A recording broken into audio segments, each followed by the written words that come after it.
കാര്യം ഇന്നലെ അച്ഛൻ വലയിട്ടിട്ടുണ്ടായിരുന്നു, അതെടുക്കാൻ ഇന്ന് രാവിലെ തന്നെ പോവാണ്. അച്ഛൻ പോവാന്ന് പറഞ്ഞപ്പോൾ ഞാനും അമ്മയും കൂടി തുള്ളിച്ചാടിപ്പോയി. നടന്നിട്ട് എത്തുന്നില്ല ഗൈസ്. ഇത്രയും ദൂരെ കൊണ്ടുപോയി അച്ഛൻ എന്തിനാണാവോ വലയിട്ടത്. നടന്ന് മുഷിഞ്ഞ് അവിടെ ചെന്നപ്പോൾ വല കാണാൻ പറ്റും. കരയിലും വെള്ളം കയറിയെന്ന് പറഞ്ഞ് കരയിൽ മീനുണ്ടെന്ന് പറഞ്ഞ് അവിടെ ഇട്ടതാണ് അച്ഛൻ. പക്ഷേ രാവിലെ ആയപ്പോഴത്തേനും വെള്ളം ഇറങ്ങിപ്പോയി. ട്രെയിൻ വരുന്ന കണ്ടുകൊണ്ട് ഇങ്ങനെ ഇറങ്ങി നിന്നപ്പോൾ ട്രെയിൻ പോയിട്ട് നേരെ ഗോഡൗണിൻ്റെ മതിലിൻ്റെ താപ്പോട്ട് നോക്കിയപ്പോൾ കാണാം അവിടെ പിന്നെ ഒരു തോട്. ഞങ്ങൾക്ക് ഈ വഴിയൊന്നും അറിയാത്തതുകൊണ്ട് അച്ഛനറിയാം. അച്ഛൻ ഇവിടെ കുറേ വല കൊണ്ടങ്ങി ഇട്ടു. ഞങ്ങളുടെ കഷ്ടകാലത്തിന് അവിടെ ഒറ്റ മീൻ പോലും ഇല്ലായിരുന്നു. പിന്നെ ആ സങ്കടം തീർക്കാൻ ഞാൻ തോട്ടിലൊക്കെ ഒന്ന് കാല് കഴുകി.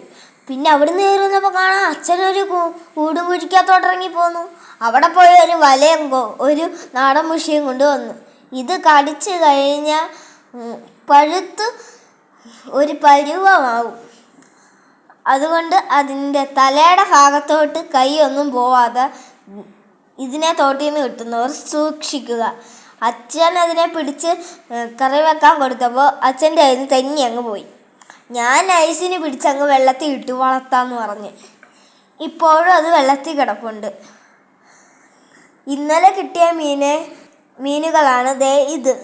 അപ്പോൾ എല്ലാവർക്കും ടാറ്റാ ബൈ ബൈ.